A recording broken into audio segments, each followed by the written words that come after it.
Monsieur le directeur général du port autonome de Dakar, Monsieur le directeur général de la douane, Monsieur le président du CARSUP, cher personnel du port autonome de Dakar, Mesdames et Messieurs les invités. Je voudrais, à l'entame de mes propos, parce qu'il est important, vous souhaiter mes meilleurs vœux de bonne année, de santé, de réussite professionnelle et familiale, de bonheur et de paix pour le Sénégal. Je voudrais aussi féliciter de la manière la plus chaleureuse possible le directeur général du port, M. Bey, pour l'excellente initiative, une initiative inclusive qui va dans le sens du développement, dans le sens du plan Sénégal émergent, avec l'implication de l'ensemble des structures de l'État dans son plan stratégique, notre plan stratégique 2019-2023 pour un port économiquement performant, mais aussi respectueux de l'environnement.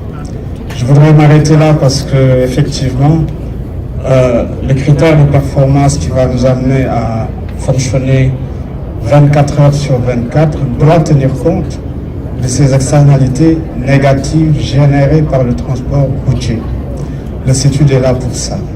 C'est le sens de la convention, c'est pour ça que M. Bey est aujourd'hui encadré par différentes structures pour qu'ensemble nous voyons comment faire de la performance économique tout en tenant compte des externalités liées au transport.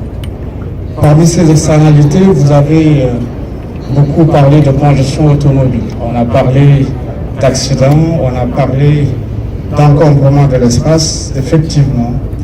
Mais je pense et je crois, c'est ma conviction, qu'il y a des marges de progression fortes à aller chercher quand on optimise la chaîne logistique, le DG en parlait tout à l'heure, quand on intègre la chaîne de valeur, quand on internalise certaines contraintes qui permettront typiquement à ce que les gros porteurs puissent occuper l'urbain, l'espace, les routes au moment des vides, donc en dehors des heures de pointe.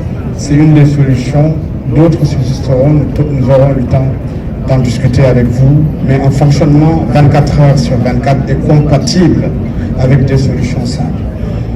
Le CETUD va intervenir au niveau du port et nous pouvons, monsieur le directeur général, vous dire ici que nous ne ménagerons aucun effort pour vous accompagner dans ce plan stratégique.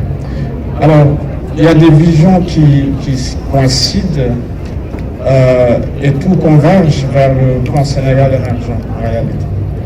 Les visions qui coïncident, c'est que vous êtes en train de réaliser un plan stratégique 2019-2023. Le CETUD est en train de mettre à jour le plan de déplacement urbain de Dakar, qui était sur la période 2008-2025, mais qui a besoin d'être fortement révisé parce qu'entre-temps, effectivement, il y a eu un peu d'urbanisme dérogatoire et entre-temps aussi, la population s'est beaucoup accrue. C'est le sort des grandes villes. Il faut rappeler que Dakar, c'est 3,5 millions d'habitants actuellement, c'est 24% de la population nationale concentrée seulement sur 0,3% du territoire national, alors que les déplacements automobiles sont fortement dominants. Monsieur le directeur général a certainement les chiffres. L'essentiel des transports de marchandises du port sont réalisés par des gros porteurs. Donc, simplement, notre intervention à travers la Convention va être de vous accompagner à faire du port un hub régional, un hub national et un hub international en rendant l'accessibilité meilleure. À plusieurs niveaux, à travers l'intégration avec le réseau routier, le réseau autoroutier et le réseau ferroviaire.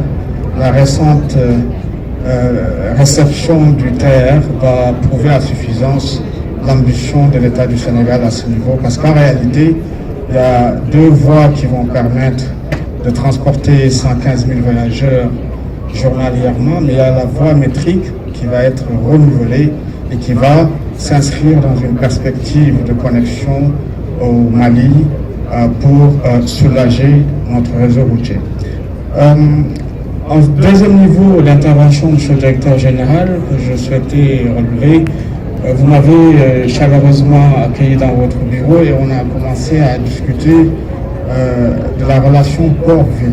Nous souhaitons que le port aussi se tourne vers la ville. Et c'est heureux de voir que vous avez l'ambitieux projet, dans le cadre de ce décongestionnement, d'aller aussi vers Ndaya.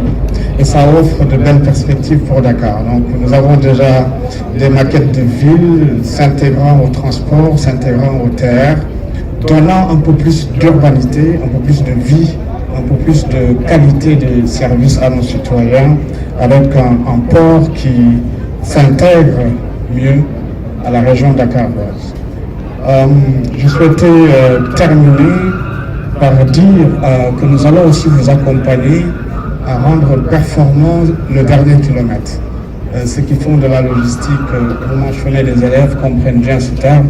En réalité, quand on aura fini de bien prendre en charge les grandes masses à travers le port, à travers les gros porteurs, demain le chef de l'État va inaugurer le marché d'intérêt international et la gare des gros porteurs pour justement nous impulser à mieux gérer ce dernier kilomètre qui rend la ville contre-performante par moment du fait de la congestion.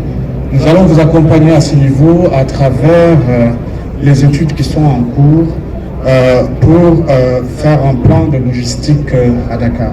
Le transport va avec la logistique urbaine, va avec de la planification et effectivement, nous nous rendons compte que l'existence des charrettes et des petits modes porteurs de marchandises est encore liée à l'insuffisance de prise en charge de la logistique urbaine. Donc on va vous accompagner à travers ces visions qui se croisent. Je disais votre plan stratégique, mais le plan de mobilité urbaine soutenable sur lequel nous avons l'accompagnement des bailleurs va intégrer cette partie de logistique urbaine.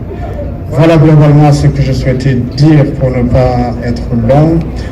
Je transmets mes vraiment vives félicitations au personnel du port, à l'ensemble de l'administration impliquée dans ce dossier et des remerciements et des félicitations à Monsieur le Directeur Général, M. Bey. Nous serons à vos côtés pour l'arrivée à bon port de vos projets. Je vous remercie.